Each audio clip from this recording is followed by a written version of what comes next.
So hello everyone, आज के इस वीडियो में हमारे साथ हैं उज्जवल जो कि यूनिवर्सिटी ऑफ हैदराबाद से मास्टर ऑफ पब्लिक हेल्थ कर रहे हैं। आज की इस वीडियो में हम डिटेल में जानेंगे कि मास्टर ऑफ पब्लिक हेल्थ करने के क्या फ़ायदे हैं, किस तरह से उसमें करियर बनाया जा सकता है। और अगर आपने भी सीयूईटी के पेपर में पब्लिक हेल्थ वाला पेपर चूज किया है तो उसमें आप किस तरह से तैयारी कर सकते हैं, किस तरह से आपको तैयारी करनी चाहिए जिससे कि आपको भी एक टॉप यूनिवर्सिटी में एडमिशन मिल सके, जैसे कि यूनिवर्सिटी ऑफ हैदराबाद, राइट। सो आपको ये भी पता होगा कि सीयूईटी 2026 का जो है वो डेट शीट भी आ गया है। आपका जो एग्ज़ाम है पब्लिक हेल्थ का वो 19 मार्च को है, फर्स्ट शिफ्ट में। तो आपके पास अराउंड अभी एक महीने का टाइम है। आपको कैसे तैयारी करना है उसके बारे में हम डिटेल में डिस्कस करेंगे।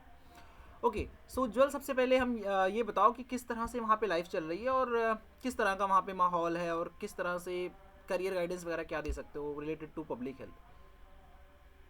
जरूर संदीप। सबको नमस्कार, हेलो। सो मेरा नाम उज्जवल है। मैं अभी master of public health second semester में यूनिवर्सिटी ऑफ हैदराबाद, जिसको सेंट्रल यूनिवर्सिटी ऑफ हैदराबाद के नाम से भी जानते हैं। One of the greenest campus है इंडिया का। बहुत बड़ी कैंपस है, ग्रीनरी काफ़ी है।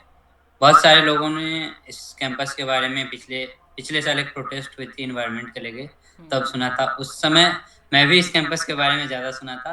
और दूसरा, अगर जो भी तुम्हारे ऑडियंस अभी जो हैं हमारे, अगर वो पब्लिक हेल्थ अगर सर्च कर रहे हैं गूगल पे, तो उन्हें पब्लिक हेल्थ सर्च करने में एक बार यूनिवर्सिटी ऑफ हैदराबाद जरूर आता है। क्योंकि यूनिवर्सिटी ऑफ हैदराबाद वो अमॉन्ग द फर्स्ट यूनिवर्सिटी है जिसने पब्लिक हेल्थ मास्टर्स शुरू करी थी। आई थिंक ये हमारा जो बैच है वो 14-15 बैच बैच होगा। बहुत पहले यहाँ पे शुरू हुआ था। बाकी अब आफ्टर कोविड बहुत सारी यूनिवर्सिटीज ने अब जाके मास्टर ऑफ पब्लिक हेल्थ शुरू किया है। तो एक खास बात यहाँ है कि ये बहुत पुरानी है जो करा रही है। हालांकि हर जगह कुछ पॉजिटिव चीज़ें भी होती है, निगेटिव भी होती है। हम उस पर अभी नहीं जाएंगे। अभी जो लोग, क्योंकि जो भी लोग हैं अभी, उन्होंने कुछ सोच के ही फॉर्म भर ही दिया होगा, क्योंकि फॉर्म का डेट तो चला गया, एग्जाम भी अनाउंस हो चुके हैं। 19 मार्च को ये पब्लिक हेल्थ COQP19 जो है पेपर कोड, उसका एग्जाम भी आ गया है, फर्स्ट सिटिंग में ही है। मैं थोड़ा सा ब्रीफ बता देता हूँ कि पब्लिक हेल्थ है क्या। ऑफकोर्स जो लोग फॉर्म भरे हैं उन्होंने थोड़ा तो पहले पता किया ही होगा कि क्या है, उनका इंटरेस्ट आया ही होगा। बट फॉर्म भर दिया है, दे रहे हैं पेपर, अच्छी बात है। बट एक चीज मैं, जो भी आना चाह रहे हैं उनको कहूंगा कि अगर वो पैसिनेट है एकदम कि पब्लिक हेल्थ करना है, तभी आना चाहिए। क्योंकि ये ना एक मल्टी डिसिप्लिनरी, इंटरडिसिप्लिनरी भी कहते हैं, कोर्स है जिसमें हर चीज पढ़ रहे हैं हम। तुम्हें सोशोलॉजी भी पढ़ना है, तुम्हें साइंस भी पढ़ना है। इसका डिफिनीशन में ये है कि art and science of preventing and promoting health, इसके डिफिनीशन में ही आता है। तो पब्लिक हेल्थ दोनों फील्ड का है। और इसमें सबसे खास बात यह है कि इसमें हर सेक्टर से स्टूडेंट्स अलाउड भी हैं। लाइक मेरे बैच में अच्छे हैं, डॉक्टर्स भी हैं, होम्योपैथिक के डॉक्टर, MBBS, BDS, नर्सेज भी हैं। मैं बायोमेडिकल ग्रेजुएट हूँ, मैं भी हूँ। होम साइंस के भी बच्चे हैं। तो एक मल्टी डिसिप्लिनरी है, डाइवर्सिटी भी खूब होती है, सीखने को बहुत अच्छा मिलता है। उसके बाद पढ़ाई भी वैसा ही है। तुम्हें इन्वायरमेंटल हेल्थ भी पढ़ना है, तुम्हें सोशोलॉजी ऑफ हेल्थ भी पढ़नी है, तुम्हें जेंडर रिलेटेड हेल्थ भी पढ़नी है, एजिंग भी पढ़नी है। उसके अलावा पब्लिक हेल्थ मैनेजमेंट भी पढ़ना है। यहाँ पे एक और चीज़ है कि कुछ चीज़ें हमारे स्कूल ऑफ मैनेजमेंट के साथ कोलैबोरेट होके पढ़ाई जाती है। तो तुम्हें सिर्फ पब्लिक हेल्थ ऐसे नहीं कराया जाता, वो मैनेजमेंट के साथ कोलैब करके थोड़ी बहुत मैनेजमेंट भी सिखाई जाती है। तो ये इंटरडिसिप्लिनरी कोर्स है, इंटरेस्टिंग कोर्स है। बट अगर कोई ऐसे लाइक करियर भी बहुत अच्छी है। लाइक यहाँ से हमारे जो भी अब तक सीनियर्स पास आउट में, सब कहीं ना कहीं प्लेस्ड हैं। और पब्लिक हेल्थ के लिए यहाँ से अच्छी भी बहुत जगह है। वो डिपेंड करता है कि हर जगह फैकल्टी अलग अलग होती हैं। जैसे एक टिस है, Tata institute of social social science. Sciences, हाँ। तो हाँ, वहाँ पे भी MPH एपिडेमियोलॉजी और सोशल एपिडेमियोलॉजी करके कोर्सेज चलती है। वहाँ का भी बहुत अच्छा है। उसके अलावा भी कुछ सेंट्रल यूनिवर्सिटी में है, दिल्ली यूनिवर्सिटी भी पिछले 2 सालों से NIHFW के साथ करा रहा है। तो ये बहुत सारे इंस्टीट्यूट है जो करा रही है। इस पे हम एक अलग वीडियो कर सकते हैं कि कौन कौन से यूनिवर्सिटी इंस्टीट्यूट है जो कराती है। और इंडिया में चूंकि पब्लिक हेल्थ का बहुत कम था पहले, आफ्टर कोविड क्रेज बढ़ा है। वहीं बाहर देखे तो हम बहुत अच्छी अच्छी यूनिवर्सिटीज ये करा रही थी public health. Public health basically health का ही फील्ड है, बट वो क्लिनिकल मेडिसिन को छोड़ के जितनी भी चीजें हैं सब है इसमें। हम इलाज करने के अलावा हम हर चीज में जाके उसको कर सकते हैं। तो वो जब पढ़ने आते हैं ना, उस समय पता चलता है कि क्या क्या चीजें है इसमें। उसके बाद हम, अब ये तो हुई बेसिक पब्लिक हेल्थ है क्या, आगे की वीडियो में हम और इसको समझ सकते हैं। अभी इतना ही के लिए करते हैं। हम आते हैं एग्जाम पे कि 19 तारीख को एग्जाम तो आ गया, हाँ, अब वो तैयारी कैसे कैसे करना करनी है, है। इनके पास एक ही महीने बचे हुए हैं ना अभी। हाँ, तो देखो बेसिकली एग्जाम का सिलेबस भी सबने देखा ही होगा, उसमें भी ऐसे मल्टी डिसिप्लिनरी चीज है। उसमें माइक्रोबायोलॉजी भी पूछा जाता है, उसमें एनवायरमेंटल हेल्थ भी पूछा जाता है, उसमें एपिडेमियोलॉजी भी पूछा जाता है। तो लाइक मैंने जो एग्जाम दिया था पिछले साल सीयूटी पीजी से, तो उसमें भी यही था। मैंने जो प्रिपेयर किया था, मैं सच बताऊं तो मैंने प्रिपेयर ही नहीं किया था। मैं बस वो दो बेसिक तीन साल साइंस के, है। हाँ बेसिकली चूंकि हम बायोमेडिकल में थे तो हमें माइक्रोबायोलॉजी भी आती थी, हमने एपिडेमियोलॉजी भी, सोशल एंड प्रिवेंटिव मेडिसिन भी थोड़ी बहुत पढ़ी थी। तो आइडिया हमें लगभग हर चीज़ों का थोड़ा थोड़ा था। इन्वायरमेंटल साइंस भी हमें डीयू में पढ़ाया जाता है, वो कंपलसरी होता है इन्वायरमेंट पढ़ना। तो ऐसे हमने थोड़ी थोड़ी सब चीज़ पढ़ी हुई थी। तो और उसमें से बहुत सारी चीज़ें ऐसे आ जाती थी, तो मैंने बस 2-3 पीवाईक्यू करे, क्योंकि वैसे भी वहाँ टाइम नहीं रहता था कि अलग से बैठ के बहुत सारा पढ़ो। तो मैंने 3-4 पीवाईक्यूज लगाए थे, जाके एग्जाम दे के आ गया था। ठीक ठाक नंबर आए थे, काउंसलिंग हुआ, एडमिशन भी मिल गई, और अच्छी जगह जहाँ पब्लिक हेल्थ के लिए जहाँ के लिए सोचा था वहाँ मिल गया एडमिशन। तो बहुत टफ नहीं है, जस्ट पीवाईक्यू करो। हाँ, कुछ चीजें क्वेश्चन ना तुम्हें ऐसे पता ही नहीं चलेगा ये कहाँ से पूछ दिया है। तुम्हें ऐसे पूछ देगा कि सैनिटेशन में इस कंडीशन में कौन सा केमिकल डालते हैं, इस वाले सीवेज में इस कंडीशन हो गया तो कौन सा केमिकल डालेंगे, इस टाइप के भी कई क्वेश्चंस थे उस समय। तो कुछ चीजें अगर तुम जानते हो तो भी ठीक है, बट उतना वरीड नहीं होना है। 50% से प्लस प्लस अगर मार्क्स भी लाते हैं तो सेफ जोन में एडमिशन मिल जाती है पब्लिक हेल्थ में। तो ये तो हो गई प्रिपरेशन स्ट्रेटजी। एक महीना से अभी कम ही है, क्योंकि फरवरी में वैसे भी कम दिन होते हैं। तो एक महीना से थोड़ा कम ही दिन है, बट काफी है। अगर सच में पैसिनेट हो, थोड़ा सा पढ़ के आना चाहिए, पेपर देना चाहिए, और ट्राई फॉर बेस्ट कि कौन कौन सी यूनिवर्सिटी अच्छी करा रही है वहाँ पे ज्वाइन करना चाहिए। हैदराबाद यूनिवर्सिटी में के साथ एक चीज़ है कि यहाँ की फीस थोड़ी महंगी है पब्लिक हेल्थ के लिए। बाकी दिल्ली यूनिवर्सिटी का भी सेम ही है फीस, बट बहुत सारी यूनिवर्सिटीज़ हैं जिनकी फीस थोड़ी कम है, तो वो अपने अफोर्डेबिलिटी के हिसाब से भी देखना चाहिए। हाँ, बट ये कैंपस है, ये भी ध्यान रखना चाहिए। यहाँ मल्टी डिसिप्लिनरी और बहुत सारी चीज़ें होती हैं, और यहाँ फैकल्टी बहुत अच्छी है जो हमने देखा है। फैकल्टी बहुत अच्छी है, ऐसे जो ministry of health, family and health welfare के साथ काम कर चुके हैं, कर रहे हैं, बाहर की यूनिवर्सिटीज़ के साथ कोलेबोरेशन से, या बहुत सारे हैं जो बाहर से पढ़ के आए हैं और वो यहाँ पे चला रहे हैं। तो फैकल्टी बहुत अच्छी है, एक यहाँ की खास बात ये है। खैर ये सब हम अभी इन लोगों को एग्जाम दे लेने देते हैं, काउंसलिंग के टाइप पे हम एक इन सब के लिए अलग से वीडियो बना लेंगे। तो ये अभी है, और कुछ। हाँ, मेरे को ये बताओ कि क्या नाम है, तुम्हारे जो सीनियर है वो किस तरह के हायर लेवल पे वो प्लेस्ड है, और दूसरा चीज़, क्या यहाँ पे कोई प्लेसमेंट भी होता है कि जैसे end of the course placement होता है, या वो लोग कोई और एग्ज़ाम दे के जाते हैं, या अगर वो पीएचडी वगैरह ऑप्ट करते हैं तो कैसे करते हैं? सी ये फील्ड अगेन मल्टी डिसिप्लिनरी है। इसमें खासकर इस फील्ड में जो आते हैं ना, अगर सच में इंटरनेशनल यूएन की जो बहुत सारी ऑर्गेनाइजेशन है, WHO, यूनिसेफ, UNDP, UNEP, और बहुत सारे हैं जो यूनाइटेड नेशन के ऑर्गेनाइजेशन है, उसमें हम काम कर सकते हैं। उसके बाद हमारा जो नेशनल हेल्थ मिशन, सबने सुना ही होगा, उसमें काम कर सकते हैं। Ministry of family and health welfare है। इसके अलावा एनजीओज हैं, बहुत सारे एनजीओज हैं जो हेल्थ और हेल्थ से रिलेटेड फील्ड में काम करते हैं, हम वहाँ काम कर सकते हैं।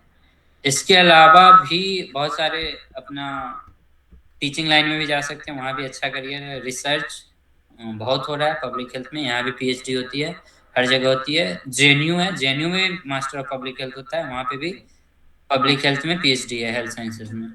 तो वहाँ भी पीएचडी का भी एक अच्छा खासा ऑप्शन है। पीएचडी के लिए नेट में भी पेपर होता है, कम्युनिटी एंड सोशल मेडिसिन करके। तो पीएचडी का भी ऑप्शन है, जॉब का भी ऑप्शन है। जहाँ तक बात है कैंपस प्लेसमेंट की, तो यहाँ हैदराबाद यूनिवर्सिटी में पहले होती थी, अभी कुछ दिनों से नहीं हो रही है। कोविड के बाद से डायरेक्ट रिक्रूटमेंट कैंपस से लगभग बंद हो गई है, लेकिन अब लोग फिर से कोशिश कर रहे हैं कि वो सब रीस्टोर हो, तो वो सब चल रही है। बाकी टिस वगैरह के हैं उनके काफी अच्छे खासे प्लेसमेंट होते हैं, कैंपस से भी होते हैं। ऐसे ही public health foundation of India PHFI, जिसका इंस्टीट्यूट है Indian institute of public health, उसके बहुत सारे सेंटर्स हैं। हैदराबाद में भी है, अपना दिल्ली NCR वाले रीजन में भी है। तो वो भी कराते हैं ये मास्टर ऑफ पब्लिक हेल्थ। वो अभी वो है डीम्ड यूनिवर्सिटी है, उन्हें यूनिवर्सिटी का कैटेगरी में अभी नहीं है, वो डीम्ड है। तो वहाँ पे भी है। और हमारा जो यहाँ का भी कोर्स है ना, वो PHFI से भी कोलेबरेट होके सिलेबस वगैरह डिजाइन है उन्हीं के साथ मिलके। तो प्लेसमेंट है, इंटर्नशिप करनी होती है, उस समय तुम्हें खुद से कनेक्शन बनते हैं ऐसे कर करके। और बहुत सारे ना ऐसे परमानेंट टाइप जॉब बहुत कम मिलते हैं, ये भी याद रखना है। यहाँ पे ऐसे अगर कोई सोच के आएगा कि हम बहुत अच्छा एकदम मास्टर्स किए, ऑफिस जॉब मिल गया, तो सॉरी, वो ऑफिस जॉब वगैरह यहाँ पे नहीं है। अगर वही मैं कह रहा हूँ ना, खूब पैसिनेट हो कि मुझे एकदम फील्ड में जाना है, लोगों के इश्यूज समझने हैं, सुनने हैं, उनकी बातें समझनी है, सुननी है, फिर उस पर रिपोर्ट बनानी है, तो इस टाइप के काम ज्यादा हैं इस फील्ड में। क्योंकि वही पब्लिक रिसर्च जो है इंटरेस्ट ना, बेस्ड। इसमें मतलब बहुत ज्यादा हम फोकस होते हैं हेल्थ के सोशल डिटर्मिनेंट्स पे, हाँ हाँ, वही जो एक सोशल एंड बहुत preventive medicine kind hmm, of thing है ना हम। हाँ हाँ, कि बहुत बड़ा फील्ड है वो, और उसमें हम साइकोलॉजी भी पढ़ते हैं यहाँ पे और सारी चीजें हैं। तो ये फील्ड बेस्ड है, बेसिकली कंप्लीटली फील्ड बेस्ड चीजें हैं पब्लिक हेल्थ में। तुम्हें यहाँ पे बेसिक कॉन्सेप्ट पढ़ने हैं, उसके बाद फील्ड में जाके काम करना है। गवर्नमेंट ऑर्गेनाइजेशन है, बहुत सारी है, गवर्नमेंट फंडेड NGOs हैं, मल्टीनेशनल जो भी एजेंसीज हैं यूनाइटेड नेशंस की, और जो भी या मल्टीनेशनल NGOs है उनके द्वारा फंडेड बहुत सारे प्रोजेक्ट्स होते हैं, उसमें काम कर सकते हैं। उसके अलावा एपिडेमियोलॉजिस्ट होते हैं, वो बन सकते हैं हम। ये IDS भी होता है, इंटीग्रेटेड डिजीज सर्विलांस, उसमें हम जा सकते हैं। उसके बाद सैनिटेशन वगैरह हैं, और बहुत सारी ऑक्यूपेशनल हेल्थ के लिए के फील्ड में बहुत सारी हैं। तो मल्टी डिसिप्लिनरी है, एक वीडियो में बताया भी नहीं जा सकता, और इवन मुझे भी बहुत सारी चीजें अभी तक पता नहीं है कहाँ कहाँ हम जा सकते हैं। अच्छा, मेरे को ये तो बताओ कि बहुत सारी है। हैदराबाद यूनिवर्सिटी में मान लो अगर एडमिशन होता है तो फिर वहाँ रहने का क्या सीन है? क्या वहाँ पे हॉस्टल वगैरह अलॉट होते हैं या क्या सीन है?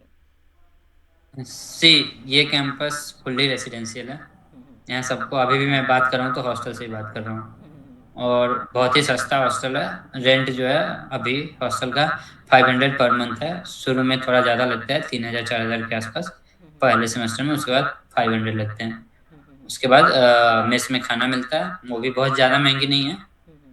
3 से 4 हज़ार के अंदर सब कुछ महीने का खर्चा में हो जाता है। तो कम्प्लीटली रेसिडेंशियल है, बहुत बड़ा कैंपस है। यहाँ पे बसें चलती हैं, बसें पकड़ के क्लासेस जाओ, और ये सारी चीज़ें हैं। तो वो कैंपस की बात है। वो खैर हम आगे के वीडियो में कभी, जब काउंसलिंग के अच्छा, समय ना, एक और वीडियो बना लेंगे। एक और चीज़ मेरे को पूछना था। जैसे हैदराबाद ये कहीं ना कहीं साउथ इंडिया वाले पार्ट में आता है, ठीक है? तो क्या जो नॉर्थ इंडियन से लोग जा रहे हैं पढ़ने, क्या उनको दिक्कत नहीं होगी? लैंग्वेज बैरियर कुछ है वहाँ पे, या हिंदी वाले बच्चे मिल जाते हैं? सी, हैदराबाद में लैंग्वेज का इशूज नहीं है, क्योंकि हम जब हिंदी, पता है तुम्हें भी याद होगा संदीप, हम लोग जब हिंदी पढ़ रहे थे तो एक हैदराबादी हिंदी पढ़े थे हम। हाँ हाँ हाँ हाँ हाँ। हाँ, तो हैदराबाद में हिंदी बोली जाती है, बिल्कुल बोली जाती है। हम्म, और सी, हैदराबाद बहुत अच्छा शहर है, एनवायरनमेंट और इस सब के मामले में भी हाँ हाँ, दिल्ली वो से तो तो है। काफी अच्छी है। हाँ, सेंट्रल यूनिवर्सिटी है, ये भी ध्यान रखना है, लैंग्वेज का कोई इश्यूज नहीं है। हाँ, बट मीडियम हमेशा तुम्हें टीचर्स वगैरह सबके साथ इंग्लिश ही करना पड़ता है, ये बात है। क्योंकि अब वो सारे हिंदी नहीं बोल सकते हैं, नहीं, ऑफ ये कोर्स अगर इतने बड़े फैक्ट है। यूनिवर्सिटी में हो, उस लेवल की स्टडीज करोगे, तो ऑफ कोर्स तुम्हारा हाँ, कम्युनिकेशन का जो और लैंग्वेज है वो इंग्लिश यहाँ होना यहाँ चाहिए। का एक और खास बात है, लाइक मेरे बैच में अभी हम्म, अ, चार चार इंटरनेशनल स्टूडेंट हैं। हम्म, तो हर बैच में यहाँ पे एक ये भी है कि यहाँ पे इंटरनेशनल स्टूडेंट भी अच्छे खासे होते हैं। हम्म, प्रॉपर अगर कैंपस में लगभग 100 के आसपास इंटरनेशनल स्टूडेंट हैं, हम्म, तो ये भी है एक फैक्टर। और मल्टी डिसिप्लिनरी है यहाँ, पॉलिटिकली भी काफ़ी एक्टिव कैंपस है, हाँ हाँ, वो और तो है। बहुत सारी चीज़ें हैं। हम्म, तो टाइप ऑफ JNU पॉलिटिक्स यहाँ भी चलती रहती है। हम्म। तो ये उस मामले में कैंपस तो बढ़िया है। चलो फिर, हाँ फिलहाल तो मतलब इनका पढ़ने का जो है, तो इनका क्या, वो किसी भी सब्जेक्ट की तैयारी करना है तो बेसिकली उनको पीवाईक्यू देखना चाहिए। पीवाईक्यू अगर पिछले 3-4 साल का देख लेते हैं आप लोग, तो इससे फ़ायदा क्या होगा कि आपको एक ट्रेंड समझ आ जाता है कि कौन से मतलब किसी भी एग्ज़ाम में किस पार्ट से किस तरह के हाँ क्वेश्चंस पूछे जा रहे हैं, उनका क्या डिफिकल्टी लेवल है, वो आप पीवाईक्यू सॉल्व करके बहुत इजीली उस चीज़ को समझ सकते हो।